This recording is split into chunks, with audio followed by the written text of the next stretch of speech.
Behaviorism, behavioral theory of learning. Behaviorism is based upon the simple notion of a relationship between a stimulus and a response, which is why behaviorist theories are often referred to as stimulus response theories (SR theories).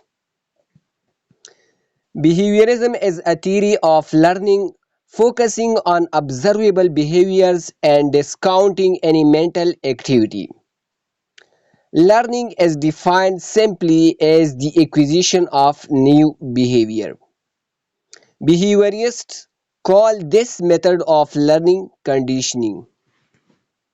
Two different types of conditioning are described and demonstrated as viable explanations of the way in which animals and humans alike can be taught to do certain things. First, there is classical conditioning, and second is operant conditioning. Number one, classical conditioning. This involves the reinforcement of a natural reflex or some other behavior which occurs as a response to a particular stimulus. A well-known example of this type of conditioning, the first of its kind, is the work of Ivan Pavlov. Ivan Pavlov, इस तरह pronunciate करना है. इसकी बहुत सारे pronunciation है लेकिन ये बहुत कॉमन है. Ivan Pavlov, a Russian physiologist at the start of the 20th century who conditioned dogs to salivate at the sound of a bell.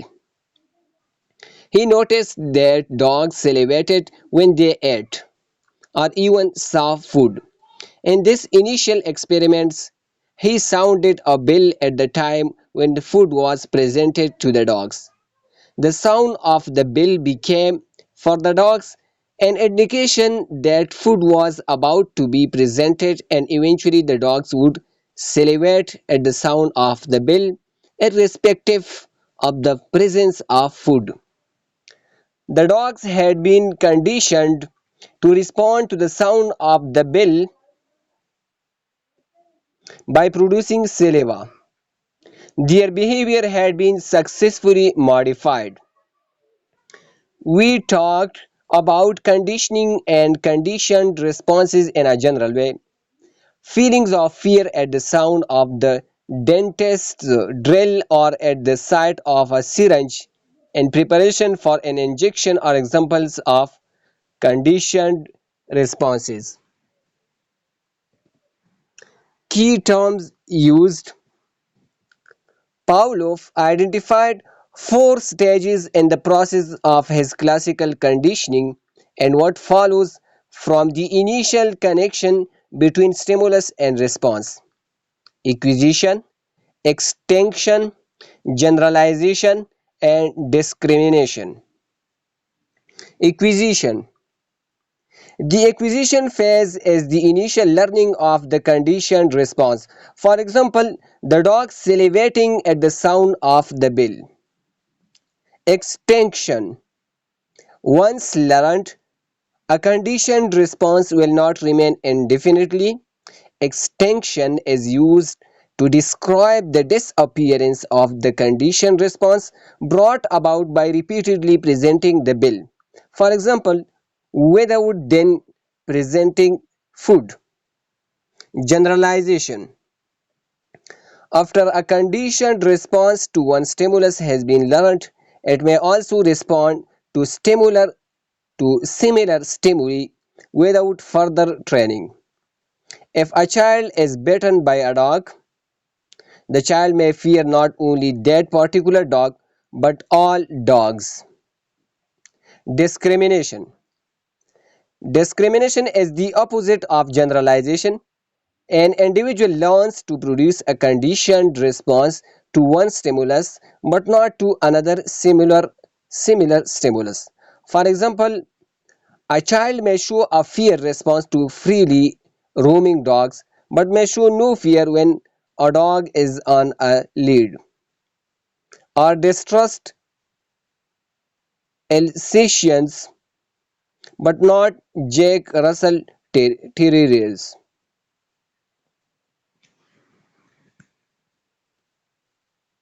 Number 2, operant conditioning.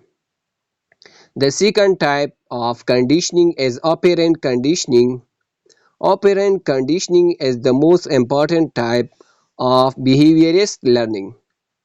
It is more flexible in its nature than classical conditioning and therefore seen as potentially more powerful. It involves reinforcing behavior by rewarding it. It can also work in a negative way when an undesirable behavior can be discouraged by following it with punishment of some form. In some cases, simply not offering an expected reward for a particular behavior is a sufficient punishment. For example, if a mother gives her child a chocolate bar every day that he tides, tidies his bedroom, before long the child may spend some time each day tidying. In this example, the tidying behavior increases because it is rewarded. This rewarding is known as reinforcement. It is likely that the tidying behavior would decrease or stop completely if the rewards were suspended. Skinner. Skinner, who was Skinner, a psychologist working in America in the 1930s, is the most famous psychologist in the field of operant conditioning and probably the most famous behaviorist. Skinner studied the behavior of rats and pigeons and made generalizations of his discoveries to humans. He used a device now called a Skinner box. The Skinner box was a simple empty box in which an animal could earn food by making simple responses such as pressing a lever. A normal, almost random action by the animal, such as pressing a lever in the box, would result in a reward, such as a pellet of food. As the rewards continued for the repetition of the action, the animal learned that in order to be fed, it must press the lever. Key terms used: Skinner maintained that rewards and punishments control the majority of human behaviors and that the principles of operant conditioning can explain all human learning. The key aspects of operant conditioning are as follows: reinforcement. This refers to anything that has the effect of strengthening a particular behavior and makes it likely that the behavior will happen again. There are two types of reinforcement: positive reinforcement and negative reinforcement. Positive reinforcement is a powerful method for controlling the behavior of both animals and people. For people, positive reinforcement include basic items such as food, drink, approval, or even something as apparently simple as attention. In the context of classrooms, praise, house points, or the freedom to choose an activity are all used in different contexts as rewards for desirable behavior. Negative reinforcement. As its name suggests, this is a method of describing the likelihood of a behavior by pairing it with an unpleasant follow-up. There is controversy about whether punishment is an effective way of reducing or eliminating unwanted behaviors. Laboratory experiments have shown that punishment can be an effective method for reducing particular behavior, but there are clear disadvantages, especially in classroom situations. Anger, frustration, or aggression may follow punishment, or there may be other negative emotional responses. Shaping. The notion of shaping refers to a technique of reinforcement that is used to teach animals or humans behaviors that they have never performed before. When shaping, the trainer begins by reinforcing a simple response which the learner can easily perform. Gradually, more and more complex responses are required for the same reward.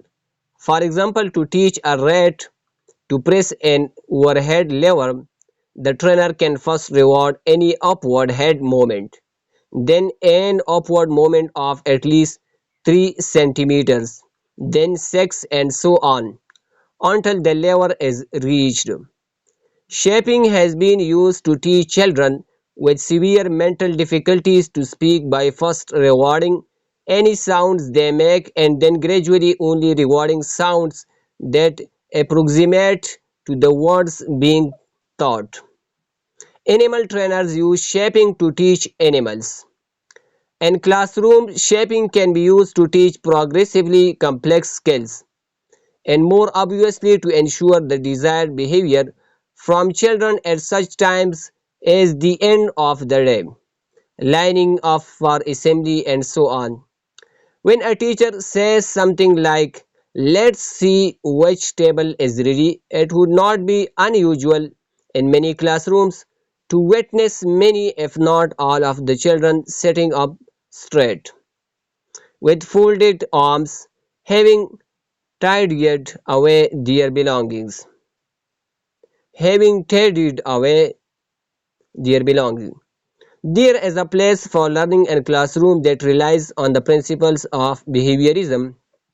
However, since behaviorism gives little importance to mental activity, concept formation, or understanding, there are difficult problems to overcome when setting out philosophies of teaching and learning that depend wholly upon behaviorist approaches. Criticism. Critics of the application of behaviorist approaches make two main points. First, that rewarding children for all learning is likely to cause the child to lose interest in learning for its own sake. Studies have suggested that using rewards with children who are already well motivated may lead to a loss of interest in the subject. Second, using a reward system or giving one children increased attention may have a detrimental effect on the others in the class. Using a behaviorist approach in the classroom seems to be most effective when applied in cases where a particular child has a history of academic failure, where there is very low motivation and high anxiety, and in cases where no other approach has worked. It is interesting in consideration of the basic tenets of behaviorist learning theory to look briefly at a quotation from Lao Tzu, an ancient Chinese philosopher of the 6th century. Rewards and punishments are the lowest form of education. Rewards and punishments are the lowest form of education. LAOTZU ancient Chinese philosopher है. LAO-TZU, इसको हम ठीक pronounce नहीं कर सकते, तो आप ये खुद सर्च करें कि कैसा प्रोनाउंस है. एंशियंट चाइनीज फिलोसोफर लाओ जू.